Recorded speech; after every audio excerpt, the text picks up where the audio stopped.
अनुपमा के किसी भी काम के नहीं है ये राही और प्रेम। प्यार करना और बोल बचन करना, यही है इनका एजेंडा। नमस्कार दोस्तों, स्वागत है आपका आपके अपने चैनल हंग्री स्पिरिट्स में। हंग्री स्पिरिट्स देख रहे सारे दर्शकों का मैं अंजू शर्मा दिल से स्वागत करती हूं। आज बड़ा गुस्सा सा आ रहा है मुझे राही और प्रेम पे। जो भी मैं ग्राफ देखती हूँ इन दोनों कैरेक्टर्स का, उसमें इन्होंने अनुपमा के लिए किया क्या है? अगर सोचे तो कुछ भी नहीं। अनुपमा ने जब भी किया इनके लिए किया है। प्रेम की भी बात सेम ही आ रही है, प्रेम ने भी क्या किया है। और राही तो खैर सिर्फ बोल बचन ही कर रही है, शक है शक है शक है, कर क्या रही है? यहाँ पे राइट थिंक करनी है, वहां पे तो कर नहीं रही है। तो बात करते हैं इनके ऊपर। पहले वही निवेदन, जिन्होंने अभी तक चैनल को सब्सक्राइब नहीं किया है कर लीजिए, साथ में दोस्तों बेल आइकॉन दबाइएगा ताकि आपको हमारे वीडियोस के नोटिफिकेशन मिलते रहे।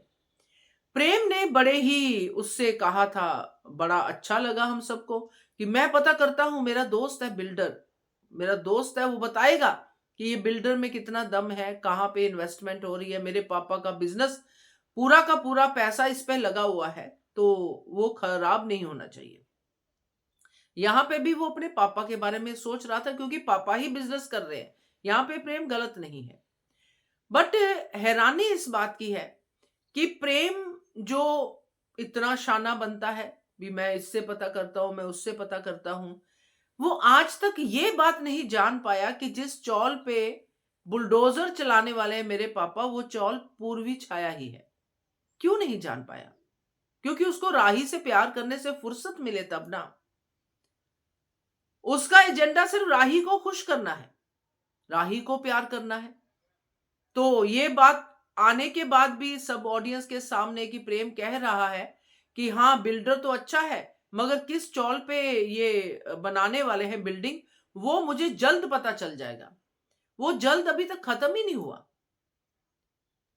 यहां पे पराग कोठारी अलग से गौतम के कान में कह रहा है कि किसी को पता ना चले कि उस चौल में अनुपमा रहती है, वही चौल है। वसुंधरा अलग से कह रही है, मगर प्रेम को कुछ नहीं पता। अभी तक जो भी कुछ अनुपमा के साथ हुआ है उसमें प्रेम कहां काम आया है? तो ये प्रेम है और राही कहां काम आई है? राही को शक हो रहा है, राही सब कर रही है, मगर राही तब कहां चली जाती है? जो अनुपमा कह रही थी कल कि राही प्रेम आपको भी तो ध्यान देना चाहिए था, साइन मुझे मना कर रहे हो, आप लोग फाइल पढ़ते। और मैं इस बात की बिल्कुल जो है अनुपमा की बात में सहमत होती हूं कि राही बाकी सब बातों में तो इतनी जिद करती है, तो राही ने वहां पे आके अनुपमा का हाथ क्यों नहीं पकड़ लिया कि नहीं साइन करने आपको? जब इतनी इंट्यूशन हो रही है, इतना सब कुछ हो रहा है, तो आपने मना क्यों नहीं किया? आपने पहले प्रायोरिटी क्यों नहीं दी अनुपमा की उस फाइल को कि मम्मी चलो आज हम रजनी ताई के घर पे जाते हैं, अगर फाइल यहां पे नहीं है तो वहां पे चल के साइन करने के लिए जाते हैं, पहले पेपर पढ़ते हैं। बात वही है कि राही को भी रोमांस करने से कहां फुर्सत है। बोलने के लिए बोल बचन बहुत है, मगर करने के लिए कुछ नहीं है। तो ये राही और प्रेम सिर्फ दो ही काम करते हैं, प्यार और बोल बचन। अनुपमा के काम कभी नहीं आते हैं। अगर आते भी हैं तो कुछ गलती कर देते हैं, जैसे वहां पे किया था प्रकाश भाव के वहां पे।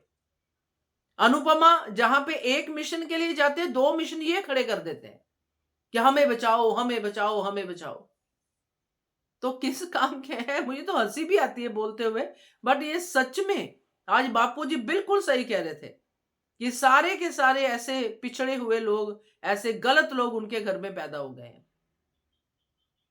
तो ये राही और प्रेम पे तो बहुत मुझे आज गुस्सा आया ये देख के कि वहां पे भी खड़े ऐसे सलाह कर रहे हैं दोनों के दोनों कि अच्छा अभी बेटी भी तो गलत हो सकती है, वो भी तो हो सकता है। भाई ये अनुपमा की बात हो रही है, अगर ये गलत बेटी है या मां गलत है, जो भी है, आप इसकी पड़ताल करो और इमीडिएटली करो।